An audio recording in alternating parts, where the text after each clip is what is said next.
You feel good in your own skin and think it fits you perfectly. But what would it be like to try on the skin of another animal? To be able to slip into the shell or the scales of another, to feel like a lion, a whale, or a mosquito. So many forms of life that inhabit the same bit of reality as we do, and yet, for the most part, make it a radically different experience. And that's true everywhere, all the time. One planet, other inner worlds, into which we will try to project ourselves. First of all, before anything else, to slip into the skin of other animals, to feel their pulse, their taste, the way they experience their environment. Sensory, unique. It's important to be wary of the pitfalls of a certain way of seeing them, to avoid seeing them as machines programmed by their instincts, and to try to avoid any form of anthropomorphism. It's not easy, especially since our perception of the sensory world isn't directly available to us. It's captured by a myriad of different senses. These senses are far from the simplistic image of sensors connected to a central computer we might call the brain, which would transform the physical data received into complex sensory experiences.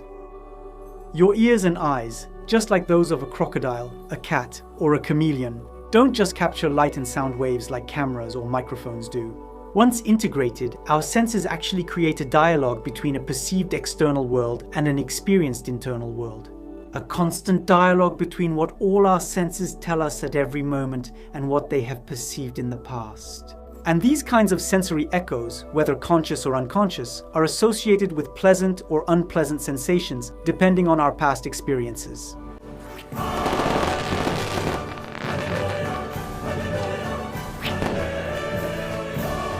And the color of a painting can feel cold or warm to you. You recall the warmth of a summer sky or the taste of an apple pie, instantly transporting you to your grandmother's house. These embodied echoes have physical effects on us. They can take your breath away, make you hungry, stress you out, or calm you down. So, it's not enough to know if an animal is blind, extremely sensitive to touch, or able to sense you coming from several kilometers away. You also need to be able to imagine its view of the world. Of course, our species has about 10 times fewer neurons specialized in detecting odors than rabbits, and more than 20 times fewer than dogs. But these numbers tell us absolutely nothing about what these smells mean to them.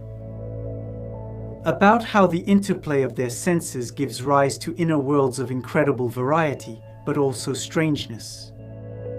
Because after centuries of observing and studying the other living beings that inhabit our planet, it is now very clear that the further we move away on the tree of life, the longer ago our common ancestors diverged, and the more difficult it becomes to imagine their inner world. In reality, even though these distant inner worlds are practically impossible to visit, strictly speaking. Even if you will never be able to see the world through the eyes of an owl, feel the movement of water on your crocodile skin, or know what a flower's scent does to a bee's body, you can occasionally rely on technological tools, like these ultraviolet fluorescence photographs do, which show the colors used by flowers to attract pollinators. And then, among us humans, we know people who experience an inner world that is surprisingly different from others. This is especially true for those who have lost their sense of sight, who, for many, notice changes in volume and heightened attention to their other senses, and whose inner world transforms and becomes enriched with soundscapes. The most emblematic case of these changes in the inner world is perhaps that of Neil Harbisson. Although he has the sense of sight, Neil's eyes lack special cells called rods. So, in Neil's inner world, colors do not exist. A unique experience hard to imagine. Maybe he sees in black and white, in black and green, in black and red, in shades of grey. In truth, he can't tell us, because for him, the idea of color has no meaning. And all the expressions and sensations tied to color evoke unknown, inaccessible, absurd worlds for him, and yet they're everywhere in other people's speech. Warm color, cold color, spring-like, sad or joyful, all these expressions mean nothing to Neil. And despite what could be called a diminished sense, Neil decided to become an artist. His great work consisted of creating a new sense for himself. And to succeed in becoming sensitive to a phenomenon he couldn't perceive, Neil chose a radical solution. With the help of a surgeon, he had a small antenna implanted in his skull. A small antenna, which by stimulating certain areas of his brain, allows him to hear colors, thus greatly transforming his inner world. Following in the footsteps of the painter Kandinsky, for whom colors evoked sounds through synesthesia.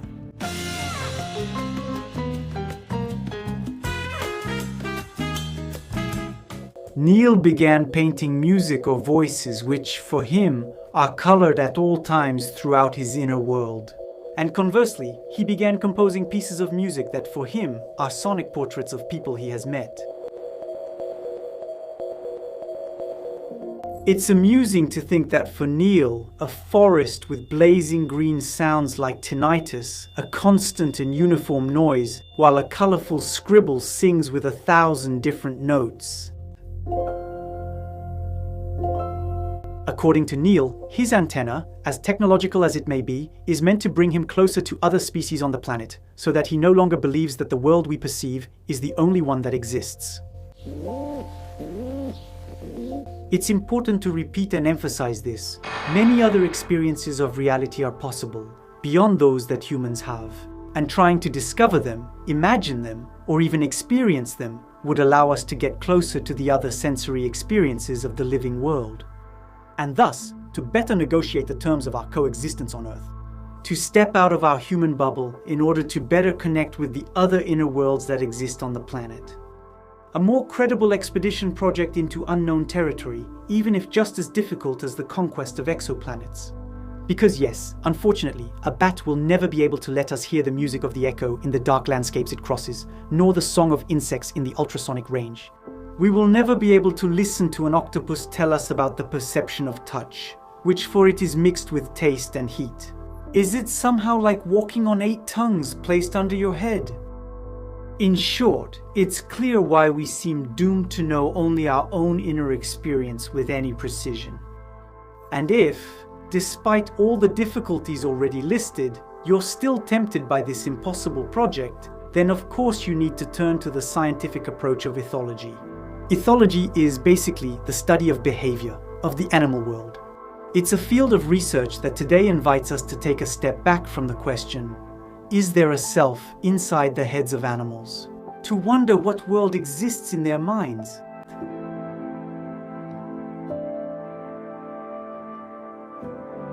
Consider a dog's sense of smell. Among the least inbred, they inherit this trait from their closest wild relative, the wolf. We would be quite reckless to judge them when they bury their noses in their fellow dogs' behinds. Or their droppings. Because by limiting ourselves to a feeling of repulsion toward their strange ways, we would miss the richness of their experience and the meaning of their behavior. Because with a sense of smell infinitely more developed than ours, wolves, like dogs, sniff out the geopolitics in droppings. They imprint in their minds a map of territories conquered by other packs, or free for their taking. This way, they can gauge the number and even the health of other living beings inhabiting the area, whether game has been present recently or not, or simply know what stories have unfolded here. For them, feces are potentially an olfactory map of the living beings around them. And what about the world of toothed whales, sperm whales, orcas, and other dolphins who have mastered the art of analyzing sounds? In this aquatic world where they live, echoes shape clues of presence in their unique minds. If their eyes see nothing but blue around them, the rustling of an approaching school of herring or the clicking of another of their kind is most certainly pictured in their minds. Because evolution has selected a ball of fat on their forehead, which in addition to making them look intelligent, allows them to finely analyze the sounds they project onto the world, and which, in return, come back to them, bringing with them the stories of the objects they bounced off. Acting like a kind of sonic flashlight that lights up the world to the rhythm of their clicks and songs. This way, sperm whales can hunt giant squids in the dark depths, and dolphins can tell if your stomach is full or if you are expecting a baby. And so, this different physical world gives rise to fascinating inner worlds, enriched by a myriad of ultrasound images of things. And what kind of experience of the world do you have when you are a starfish? Below, there is sand and rock to explore. Above, the sun and danger. For a starfish, there is no front, no back, no left, no right. There is only the center and the outside. It's impossible for it to move forward or backward in life. That would turn your experience of the world upside down. And with all this mess, maybe you can tell me why you would want to take this journey into the world of starfish? Why would you want to know what's going on in the minds of animals? Do animals really have something to teach us? Should we look to them, as was often the case in the past, for the origins of our way of life, for justifications or criticisms of our modern societies? Will we find in their minds a lost nature that we need to rediscover? That's a heavy responsibility for a spider, an amoeba, or a tarsier. But maybe they can help us let go, to step outside our closed world a little. Why do they do what they do, each in their own way? How can we share the earth and enjoy, even if only in dreams, the incredible diversity of inner worlds that inhabit it? The richness of living beings' inner worlds remains undiscovered, yet is fading away like snow in the sun. The erosion of biodiversity threatens to make worlds disappear that have not yet even been discovered. With each species that goes extinct, 4 billion years of successive rounds of selection, layered and readjusted, a singular world, go up in smoke forever. In the face of this tragedy, the question arises of what ethical or moral behavior we should adopt toward a living animal world that is, by definition, amoral. In fact, to know where to draw the line between good and evil, two complementary but sometimes contradictory visions have emerged. On one side, there are the advocates of animal ethics, who seek respect for every sentient being and for whom plants, considered insentient, are subject to the same ethics as objects. Since plants don't suffer, they aren't seen as worlds worth defending. On the other side, there are the advocates of environmental ethics, who try to preserve natural spaces, even if it means intervening to restore balance to what has been disturbed.